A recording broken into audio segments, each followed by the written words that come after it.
যারা আমার এই পায়রাটার ভিডিও দেখছো এখন বর্তমানে, আগের ভিডিও যারা দেখোনি তাদেরকে একটু দেখাই যে কীরকম অবস্থায় পেয়েছিলাম। যে এইটুকুনি অবস্থায় পেয়েছিলাম সকালবেলা হাঁটতে গিয়ে। তখন আমি জানতাম না এটা পায়রা না, ঘুঘু পাখির বাচ্চা। তো তার জন্য একে নিয়ে আসার পর অনেক সাজেশন নিয়ে টিয়ে ভিডিও দেখে অনেক সার্চ ফার্চ করে পেয়েই যে এ কী খায় কিংবা কী খেয়ে সার্ভাইভ করতে পারবে। দেখেও বোঝা যাচ্ছে না যে তখন সেটা আদৌ কোনো পালক ছিল না, সদ্য হয়তো চোখ ফুটেছিল।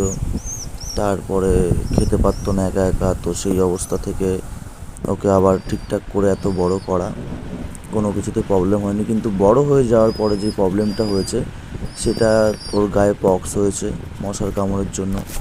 তারপরে পক্সের অনেক ক্ষতি হচ্ছে, শুধু পক্স হয়েছে বলে যে তেমন কোনো বিষয় না, সে পক্স তো আবার ঠিক হয়ে যাবে। কিন্তু যেই ক্ষতিগুলো হয়ে গেছে